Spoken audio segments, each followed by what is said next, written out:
Discover Help presents Stress-Free Living with Ray Samich and Mr. Stress-Free, Ratanjit S. Sandhi. This audio program is an unscripted and unrehearsed conversation between Ray and Ratanjit. It is shared with you in hope of adding value to your life.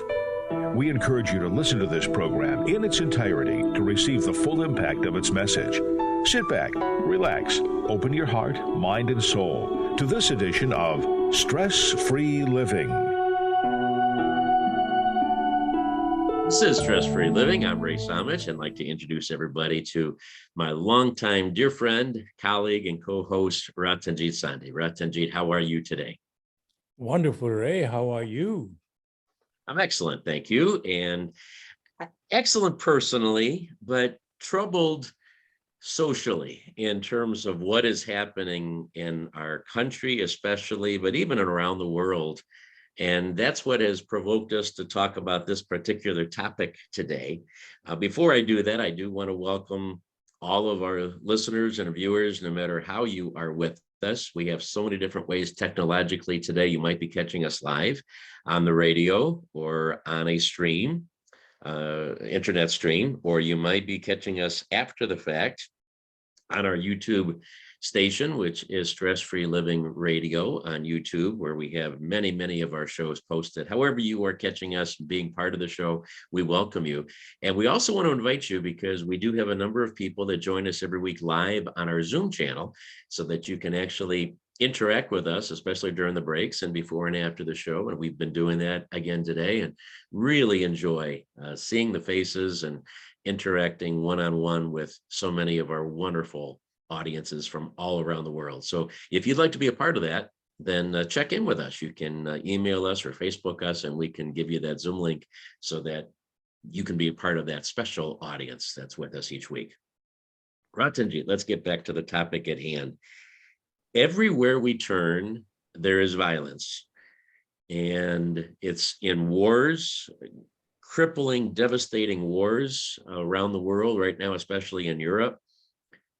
And then you take it to classrooms, schools that are being just torn up and lives being torn apart, medical office buildings. You just hear about these things happening in grocery stores. Everywhere there's violence. And the first response from society and the politicians is guns. We have to control guns.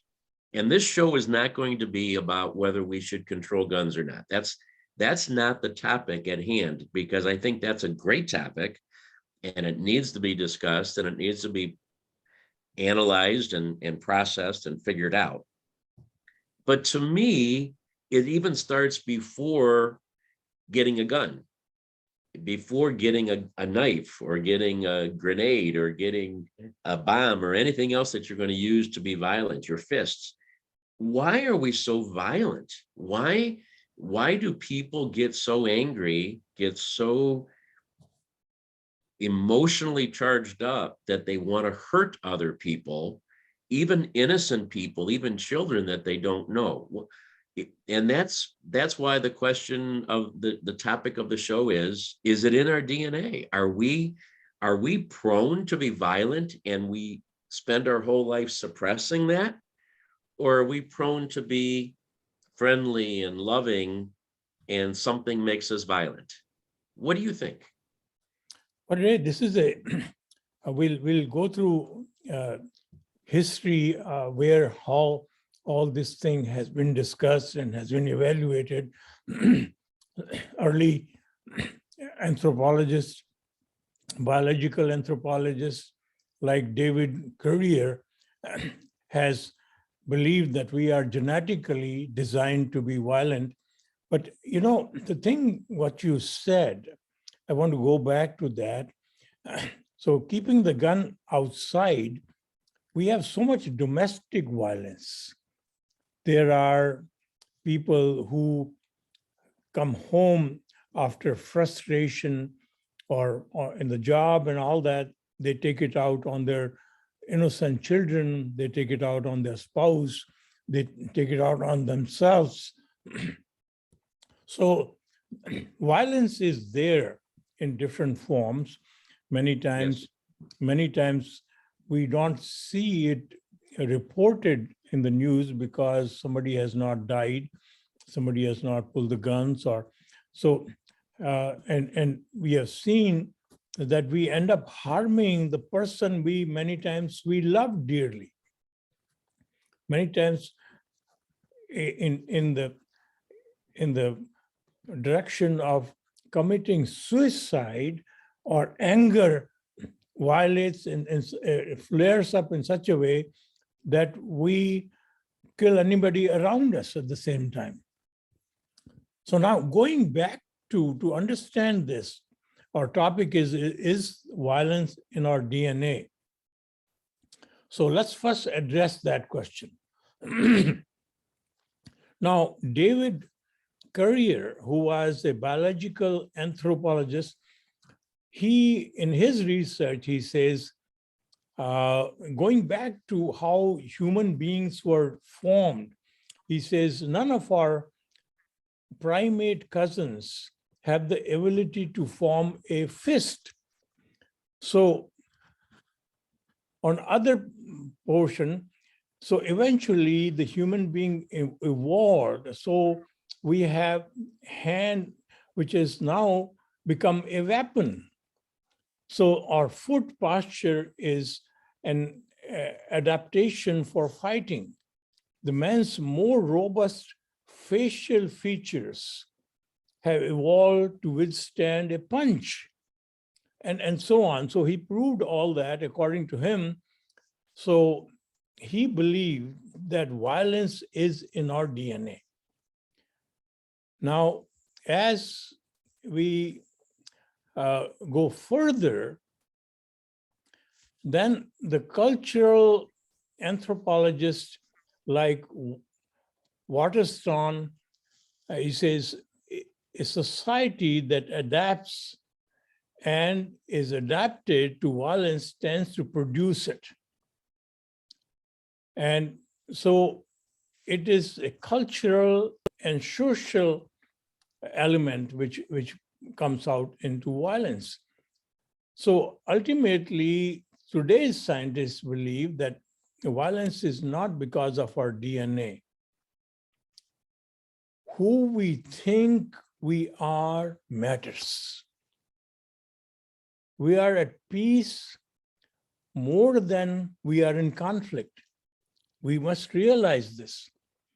We are in peace more than we are in conflict. And cooperation may explain our success as a species. Otherwise, our human progress would not come this far if we did not cooperate. Human nature isn't simply linear, Ray. It is a complicated structure.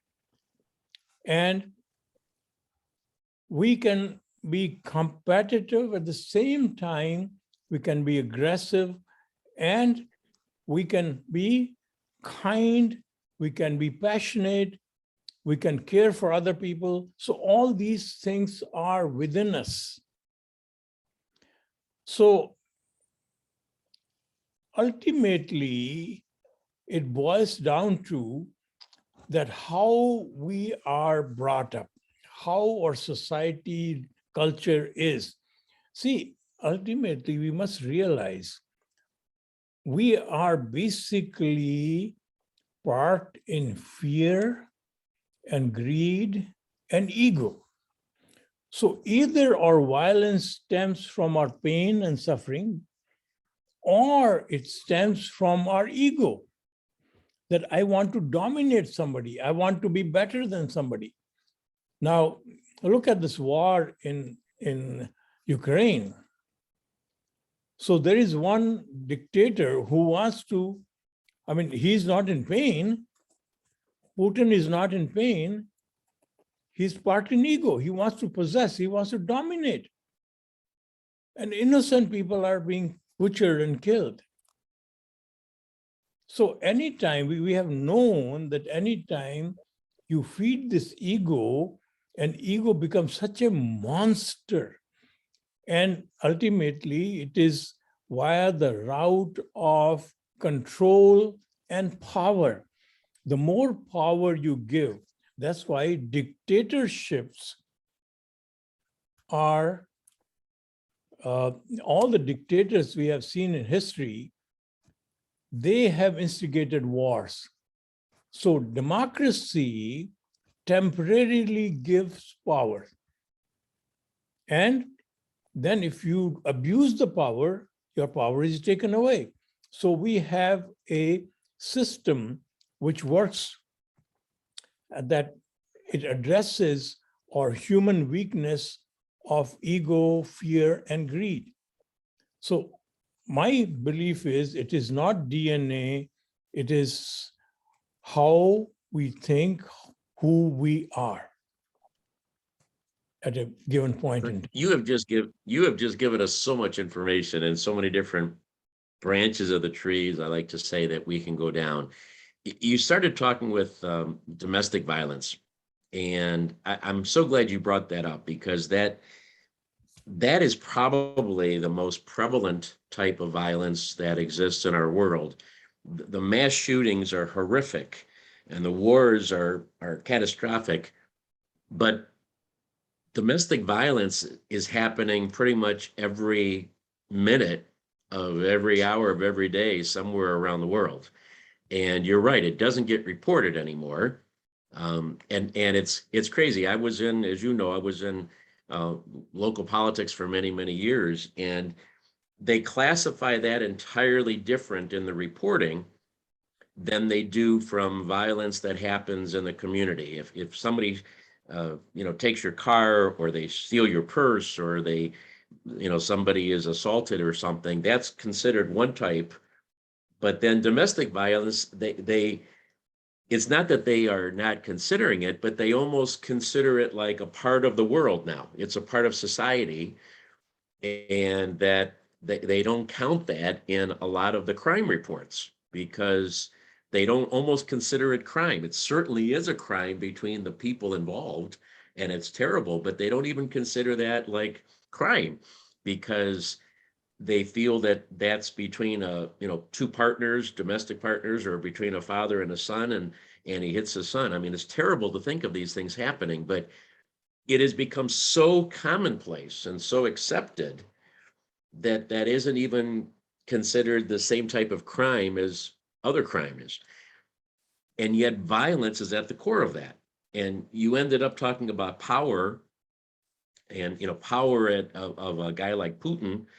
And yet really domestic violence is about power. It's about usually the husband, although there could be cases of the wife too, but typically a husband is showing his power, maybe when he's got problems in his job or problems in his life, and that's his way of showing how powerful he is and what a man he is, quote, a man. So that's a great example. I'm so glad you brought that up, because that is probably the most prevalent type of violence that exists in our world on a daily basis. But you also talked in many of your conversations, about what these experts say, and I'm glad you brought them up, because they're the experts and they've studied the topics for years. But I think our audience wants to know what you think, and how this relates to our applied spirituality, which is what we try to do in this show. Take spiritual concepts and put them into our applicable world. And I want to ask, because when I was a child, many decades ago, I played cops and robbers with my friends and my cousins. I played cowboys and Indians. I played war. Okay. We fought each other, make believe. I mean, those were the games that we played. We didn't have video games yet. Those weren't invented. So we were outside and we were playing cops and robbers. And with cops and robbers, you actually got violent. I mean, we actually would throw each other to the ground, and we would shoot each other with our plastic guns and things like that. But we never evolved from that to say, I want to be violent as a grown person, as an adult. And yet there are a certain number of experts that say that if you let kids act violently with cops and robbers and playing war, that's going to make them violent. It didn't make me violent at all. And it didn't make any of the people that I used to play with violent. And the same thing with video games today. A lot of experts say these kids are growing up on video games and they're shooting each other randomly in video games, and that's making them violent. All of my grandchildren play video games, and I don't see any bit of violence in them outside of when they're playing the game. Once they come out of it, they're normal, friendly, loving people. So what do you think about that? What do you think about the idea that we are teaching violence when we allow kids to play, to play their games and stuff? Do you think that impacts their easy? Is it easier for them to be violent as they get older if they're doing these things when they're kids? See, fundamentally, there are assumptions that competition, making ourselves better than others, is grounded in our upbringing. You be better than others. You score A's, A plus, you be on the top of your class. So that thinking kills our inner instinct of cooperation. There is a region in Spain. They were absolutely broke, and in that region, a priest started co-ops, and now that region has grown to $90 billion in business, one of the most growing business, and that reason is all because of cooperatives. So cooperation is really, if it is basically resides within us, if that is not taught and we are taught to compete, we are taught to be better than others, we are taught to think that I am separate entity, I am me, it is all for me, I have to be more successful. So all our upbringing in this modern era are planting a seed of conflict without us knowing. You mentioned grades, Ratanjit, and my parents were very big on grades. I mean, they very much said you have to apply yourself and work hard and get the A's. And my whole family, and I have, there's 5 of us, brothers and sisters, and every one of us excelled in the classroom because of that motivation, because of that push. But we never wanted anybody else to flunk in the classroom. I mean, we actually helped. I mean, I was always trying to help my friends and the kids that were slow moving along to try to help them improve their grades. I mean, unofficially, I wasn't tutoring them as a tutor, but I would always sit with them and try to help them. And so it wasn't competition. That just because I wanted to get an A doesn't mean I wanted everyone else to not get an A. So I don't understand. I don't get that logic. The whole system, that is another topic. Whole system of grading itself is erroneous. We are not there because everybody learns differently, Ray. That grading system has created a class. And so we have, there was a study done, which is very interesting. They have students who had very high IQ, and then the student who had very low IQ. But they told the other way around. They told the students who had high IQ, they have low IQ. And the student who had low IQ, they told them they have a high IQ. And do you know who excelled? The ones with really had the low IQ, right? Right. Yeah. So this IQ measuring itself is erroneous because we don't understand every human being is uniquely designed. They accept information differently than everybody else. And their expertise or their affinity is towards different subjects and different things. Some people can read things. Some people have to watch something on a video that or which they are very visual.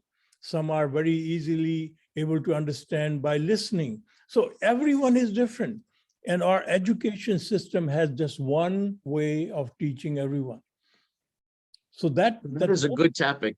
That is a good topic for another day. I don't want to get us too off because we've already got so many branches on this tree. We can't have more branches, but that we will come back. We'll come back with that. But my point was that you brought that up as being competition. You brought that up as being somebody has to win and somebody has to lose.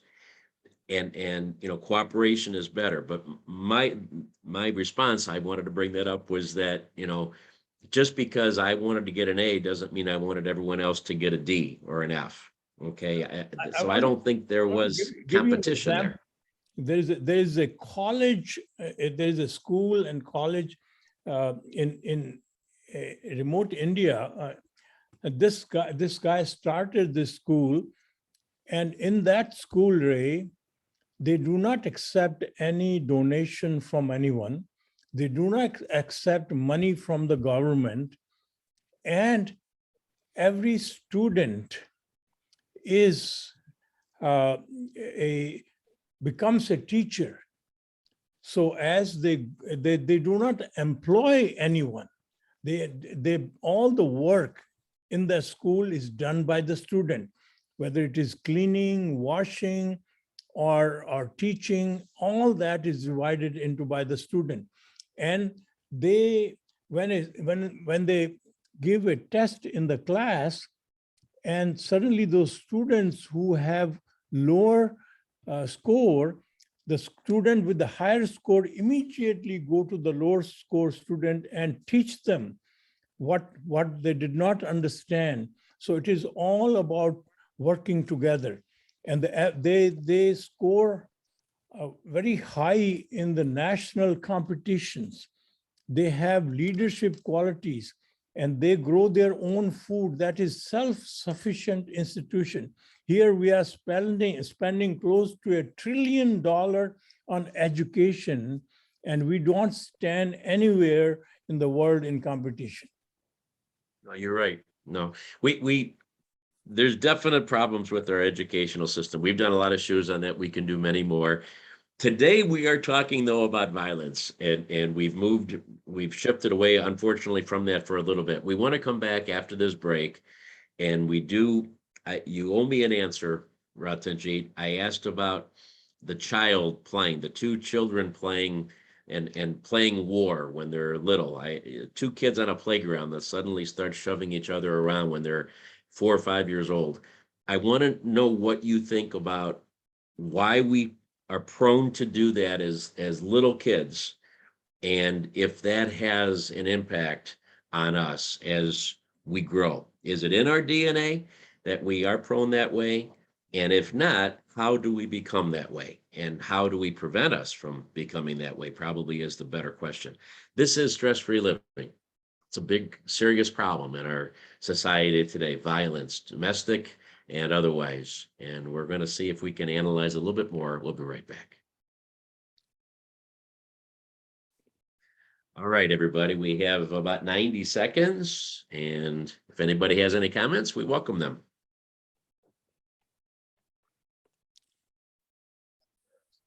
May I make a comment? Yes, sir. Please. Hey, welcome to you. Thank you so much. I tend to agree. I'm not an expert. I tend to agree with Sandhi Saab's explanation. I also think that as a child, we learn certain habits. Our behavior, our reaction to a situation, and those becomes our habits. So depending on how we learned how to react to a situation, that stays with us. We have to think and change our habits. They're not automatically changed. So if as a child, my training was to act in certain way, for example, fight, most likely that is the reaction I'm going to have to any situation that I come in as an adult. So to me, what I am is my habits, and habits I learned through behavior as I was growing up. Thank Yes. you. Very good Thank point. you.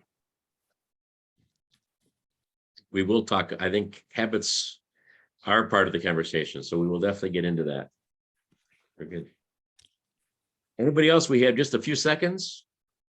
If not, then we'll talk with you on the next break in about 15 minutes because we're running. That one ran late, Ratanjit. I couldn't interrupt us, so we ran late. So we'll have 2 15-minute segments or so, actually shorter than that, about 12-minute segments. Wow. Yeah, we went. We haven't even touched this subject. I know. We are back on Stress-Free Living. Ratanjit Sandhi and yours truly, Ray Samich, with you today, discussing a major topic, and that is violence, and approaching it with the question, are we prone to violence? Is that part of our DNA, or do we learn it? Is that a habit that we start becoming comfortable with, and it becomes a part of our personality, and it becomes an immediate way that we react when we get angry or when we get depressed or discouraged or whatever it might be, the emotional level. Ratanjit, we could also divide this topic into another section that says many of the people that are in the headlines with violent acts, turns out that they have some mental illness issues. They are not thinking clearly. They're not acting rationally like the great majority of us try to act in our world. Now, there's a good question that says, why are so many people not acting rationally? Why are so many people acting as if they have a mental illness and causing mental illness? And that's a whole nother topic. But today we're not necessarily talking about that part. We're not talking about the people that are certifiably, beyond their ability to perform rationally. I'm talking about the people that are very normal, people that are going to school, going to work, living their lives, having their families, living, 30, 40, 50 years rationally, and then suddenly do something extremely violent. Or maybe again, a domestic violence case where somebody goes to work, goes through the motions of everything normal, but then comes home one day and horrifically beats his wife or his children or whatever it might be. Those are the ones that are, to me, especially scary and curious. Why people that are living normal lives suddenly become violent, suddenly can't handle the pressure and the stress anymore and act in a way that is, just not acceptable. We just can't tolerate that in our society. What do you think about that? I mean, is there something we can do to prevent people from going over the top like this? See, you talked about mental illness, and which is true. There are some people who are who need medical help for their mental capabilities. But now, Ray, imagine if you have a intestinal problem, a medical intestinal problem, and you have a chronic pain in your stomach. Okay. Yeah. And then you have another situation then you eat erroneous food and you have a pain in your stomach. So both cause the pain in the stomach. So now mental problem is also similar to that. There is a natural imbalance of chemicals in your mind, so you have a mental problem. And then other mental problem comes from wrong food, mental food, which is thoughts, which is data, which also can distort and make you mentally sick. So that is fundamentally, if the environment has, see, we talk about freedom of speech, which is one of the core freedom which we have. Now, there was an experiment done in Japan. They form crystals. While the crystals are being formed, you can form crystals of salt or crystal of sugar or crystal of anything. So you have saturated solution of sugar and it can form crystals. So while these crystals are being formed, they created sounds. So when they spoke words like hate, words like violence, and the crystal formation got distorted. Or if they use bad language or bad anger, if they showed anger, they got distorted. When they spoke words like kindness and empathy and good words, love, so the crystal formation was very organized and very beautiful. So each word we speak creates a wavelength, because what we speak is sound waves. So it creates energy which affects people. So when we allow anybody to say any nasty things, we are polluting the environment, and it is going to have repercussions. It's the simplest thing. You have a comment? I'd love to hear more about that experiment, about that, because I'll send you a video of that. yes, I really would like to see that. I know that because you say it is true, because in the incredible 26 years that we have been together, I know that everything you say, you have verified that it's true. But that is just unbelievable to think that something like that in a science, in a laboratory, can be happening just based on the tone of voice around it and the words that are used around it. I mean, exactly. I want to see that with my own eyes and ears, because we will talk about that then on this show. Because, I know that if you have a child and you are kind to them and loving with them, and the tone of voice will make a big difference on the child, as opposed to yelling and screaming at them all the time. I understand that that's, human to human, but to think that that's also part of nature, part of even chemicals, reacting to each other because of that is pretty amazing. So we need to follow up with that one for the next show. I'd love to watch that video. So how does that relate to the question I had going into the break, Ratanjit? Well, see, see the consequence you are seeing. You are seeing the end result. A husband comes and gets upset and beats up the wife, or a child, 18-year-old, picks up a gun and shoots people. And so we are only seeing the consequence. But we very quickly label them good and bad. And see, Albert Einstein, the greatest scientist, once asked us to see what is, as opposed to what is already believed to be true. cooperation and conflict, he says, are not opposite. Neither are aggression and peace.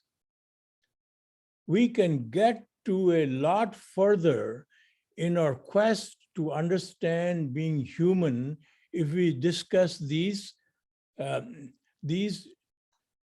dualism. We divide them. We are talking about dualism. We are not talking about oneness. So once we see these things in a holistic manner, we can understand human behavior better. So we are constantly labeling things, not understanding that everything impacts, or simple gestures impact others. And how others receive can be totally different. If they have a tainted lens, somebody has hurt them. See, it is like when our towers were destroyed in New York, September 11, 9/11. Yeah. 9/11. And at that time, because they radio and television broadcasted these Arabs with turbans, so there were so many Sikhs who were killed in this nation because they were mistaken that they were probably Arabs. And so, see, our image, it's very important than what we broadcast in news and what we give out. We have to be responsible because there are consequences of everything we say, the consequence of every information we share. Whereas today's media and today's newscasting is all driven by what makes more sensation, because that is what sells. And that is where they make money. They have more advertisers. So everything is materialistic. Everything is governed and dictated by money. And it is, again, gun lobbies, as we can talk about that, is all dictated by money. The guns are not good or bad. Switzerland has guns. They love their guns. They have their little children, they take them to these gun games. But if a son inherits the gun from the father, he cannot use them until those guns are registered. And there are laws where their ammunition is locked separately than the guns. So guns are not good or bad, but if we totally liberate them, if when you are angry, if you have a knife available to you, you are going to use the knife. Whatever is available to you, you are going to use, because under those circumstances, you have lost your mental balance and you are really angry. You want to hurt somebody. So that is the time somebody has to stop them. Somebody has to, in jails, they eliminate every possibility of hanging rope or anything which these prisoners can use to kill themselves. So don't they have freedom to have all these things? But common sense or desire to serve, to add value has to be seen. Every sentence we speak, we must ask whether that sentence adds value. Every act we perform, we must ask whether that act adds value or does it subtract value. So that is what we have to teach in our education.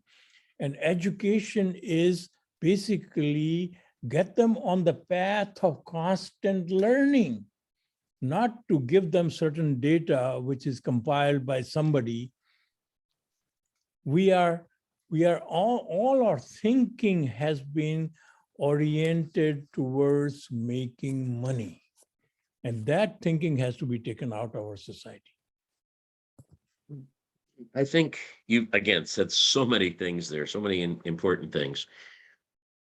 A lot of the studies that are done, whether they're done in colleges or laboratories or whatever it is, they're funded with a political agenda. They're funded by money in order to prove a point so that they can say this or that, which wins them political favor because now they have substantiation for whatever the claim is. So when those things are happening, there's an agenda, and they're clearly trying to say this is black or this is white, this is yes or this is no, this is good or this is bad. This show, the wonder of this show, which perhaps is why it's popular with some people and very unpopular with others, is that we try to look at that gray area on everything. We try to understand that the world isn't black and white. The world isn't yes or no. The world isn't good or bad. There's reasons and there's understanding if you take the time to talk about it and think them through. And what makes this special for me is that we bring up topics, you bring up ideas that I would never have thought of despite a lifetime of learning, a lifetime of education, a lifetime of experiences, but you bring up a different perspective on so many things that is so amazingly valuable and rings true with me. You know, there's something about what you say so many times that I says, oh, now I get it. You know, as they say, that aha moment. Aha, that's why that always happens. That's why I always feel that way. So I'm right with you, Ratanjit, 100% on what you're saying. We're just like all over the board though today. We are bringing up so many thoughts and so many different ways that we can continue. I know already with the short time left that we're going to have a part 2 of this show. All right. But we need to take a break now again. When we come back, we'll have one more little segment. I'd like to accomplish one thought process on today's show. I'd like to nail down just like one aspect of it to lead us into part 2. And I still would like to go back to the question that I asked you many, many minutes ago that you really haven't answered. And that is, and I'm going to give you the break to think about it. If we're playing as little kids, you see 2 4-year-old kids playing in a sandbox beautifully. They're having fun, they're laughing, they're having a great time. And then suddenly one of them uses a pail that the other one wanted to use. And then the other one takes their sifter that they were using for the sand, and he takes it from them. And before you know it, they're pushing each other and shoving each other in the sandbox. And they're 4 or 5 years old. Okay. I don't know if you've seen this, but I've seen this type of action a lot, even with little kids. Okay. They take their Matchbox cars from each other and now they're fighting.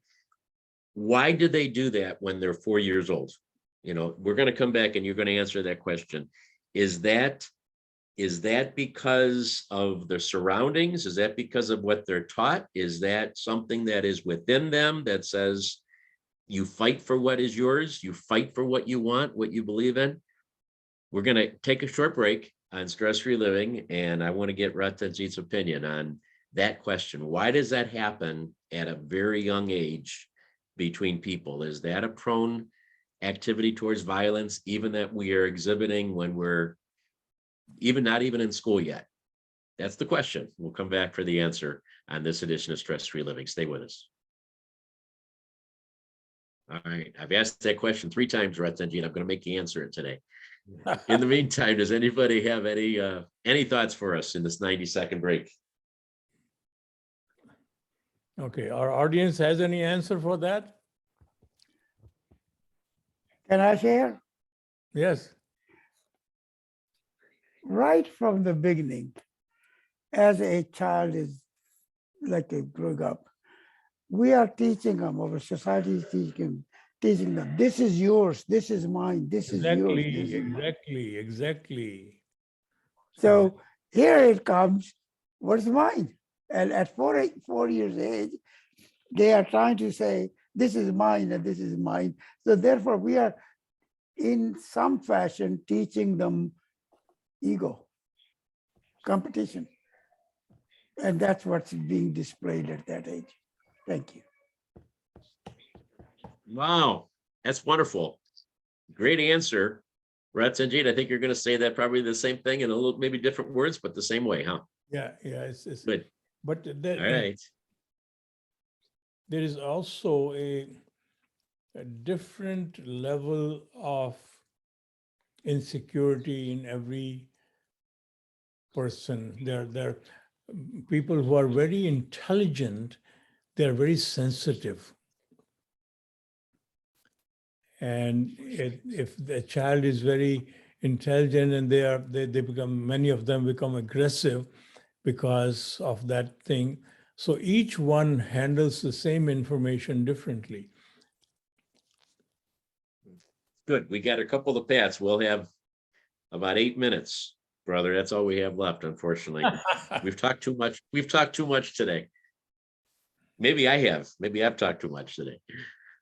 No, Okay, we're coming back. This is Stress-Free Living. Ray Samich with you, along with my dear friend and colleague, Ratanjit and Ray, talking about violence, is it in our DNA? And we've had so many other things that we have talked about that are meaningful, hopefully, and hopefully have added value to your life and the conversation. But we really haven't gotten to the core question. And so before we leave today here, Ratanjit, I've asked you one question that would help me to understand to the basic topic, which is it in our DNA? And the earliest time that I could think of when I saw violence is when little kids are fighting. They have not really been influenced that much by the surroundings, by the world. They're not watching the news. They're not even playing video games too much yet. And yet they're playing in a sandbox and suddenly they're friends, they're hugging each other, they're laughing together. And then 2 minutes later, they're fighting each other because, they just started fighting. They started, one takes from the other and the other takes it back. And then now they're not fist fighting yet, but they're pushing each other around as little kids. Why does that happen? If it's not in our DNA, then why do we resort to violence even at such a young age? well, remember as a child, when we are, as parents, what are we teaching them? We are saying that, look, your name is this, and this is yours. Don't take the others. And we segregate them. We give them a false ownership paradigm. We tell them that, look, this is you, I'll give you more. So they, as a child, suddenly have their own territory. And plus, Ray, every human being is designed differently. Their intelligence is different. And some are very sensitive. Some are super sensitive to, and many times the sensitivity is also end up being reflected in insecurity because they're able to see things. Also, oh, this is going to hurt me. This is going to help me. So as you cannot generalize a child. You have to teach them in a very early stage, gratefulness, giving, sharing, loving. Those are the things, but they cannot be taught at the early stage by words. Children receive information through mirror neurons, means they see the reflection of others' habits. So if whatever parents' habits are of learning or sharing, that is what they will learn.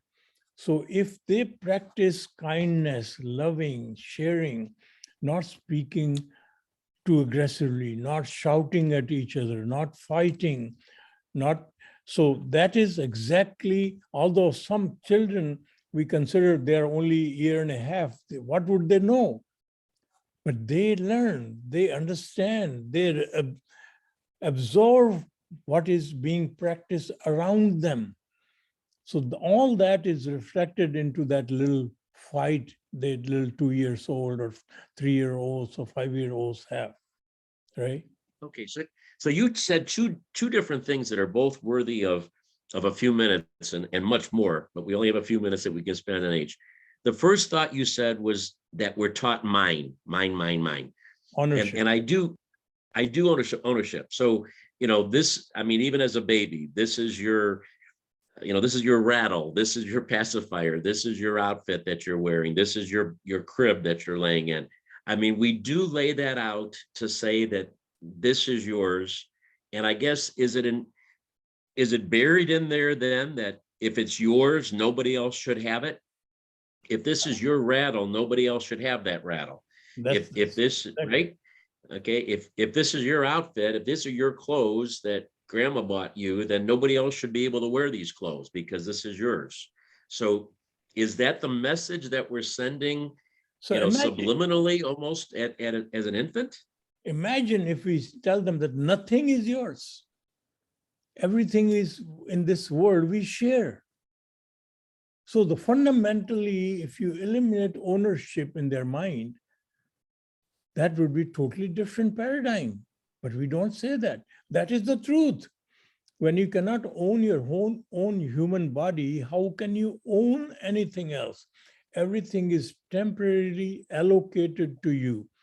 And eventually, we need to take that allocation and rather than hoard it, rather than exclusively make it yours, you add value with that.